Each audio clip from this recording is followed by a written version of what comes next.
রাঙ্গামাটি যাব আমরা আজকে। রাঙ্গামাটি যাওয়ার সময় কিছু দৃশ্য আমরা ধারণ করব এখানে, যেটা ভালো লাগার মতো। সবার কাছে ভালো লাগবে তা বলা যায় না। আমার কাছে হয়তো ভালো লাগে। এই জায়গাটা একদম রাস্তার কাছে। এটা বেতবুনিয়ার পর বা সুগার মিলের পর রানীরহাটের আগে একদম রাস্তার সাথে এটা। এখানে একটা পাইন বাগান আছে ছোট। এই পাইন বাগানের পাশে এটা। এরপর এটা হচ্ছে রানীরহাটের পরের অংশ।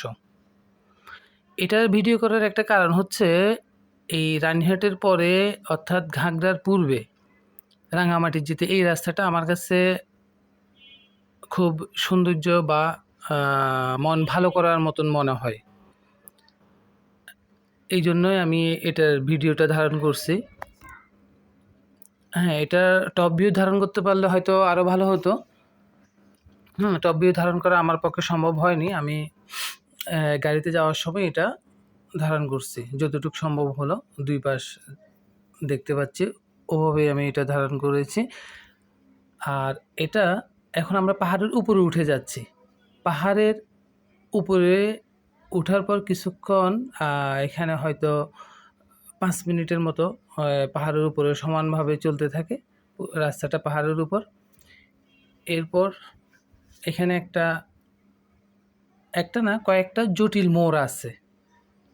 হ্যাঁ, পাহাড়ের উপরে রাস্তা আর কয়েকটা জটিল মোড় আছে।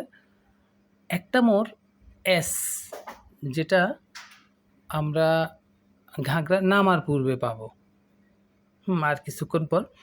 অর্থাৎ এই মোড়টা ইংরেজি অক্ষর এসের মতো। এর আগের এই দৃশ্যগুলা খুব সুন্দর লাগে। এটা শীত হোক, বর্ষা হোক, যে কোনো সময় ভালো লাগে। শীতে এক ধরনের সৌন্দর্য এখানে, এখন প্রায় বর্ষা। হ্যাঁ, এখন এক ধরনের সৌন্দর্য। বসন্তকালে যখন সব গাছের পাতা ঝরে যায়, তখন রাঙামাটির রঙিন মাটি দেখা যায়, তখন একটা সৌন্দর্য। এখন হয়তো খেয়াল করলে একটু বোঝা যায়, মাটি যদি কিছু দেখা যায় এই মাটিগুলো একটু রঙিন রঙিন। এই কারণেই তো রাঙামাটির এই নাম ধারণ করা। এখানের মাটিগুলো রঙিন। লেক যখন শুকিয়ে যায় তখনও দেখা যায়। আমরা পর্যায়ক্রমে কয়েকটা ভিডিওর মাধ্যমে রাঙামাটির বিভিন্ন স্থাপনা সেও দর্শনীয় স্থান দেখতে চেষ্টা করব। বিভিন্নজন বিভিন্নভাবে দেখে, আমি আমার চোখে যেভাবে দেখছি সেটা উপস্থাপন করব ইনশাল্লাহ এখানে। হ্যাঁ, এখন আমরা যাচ্ছি এই যে বর্ষাকালে সবুজ ঘেরা পাহাড়ের মাঝে, পাহাড়ের উপরে বলা যায় এই পিচঢালা রাস্তা। এই যাওয়াটা খুব মনোমুগ্ধকর মনে হয় হয়তো আপনাদের কাছেও। এই যে এখন একটা আমরা ক্যাম্প পার হয়েছি এখানে ছোট। এরপর হ্যাঁ, যেই দৃশ্যটা দেখা যাচ্ছে যে উঁচু উঁচু গাছগুলো এবং গাছের লতাগুলো যা আমাদেরকে ছুঁয়ে যাচ্ছে।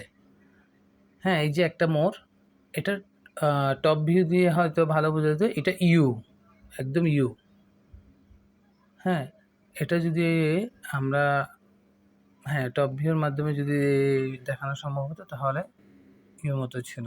এরপরে আসবে যে জটিল মোড়টার কথা বলছে, একদম এস পার হচ্ছে আমরা ওই রকমই। এখন পাহাড়ের উপর থেকে এই মোড়গুলো বেয়ে বেয়ে আমরা একদম নিচে নেমে যাব।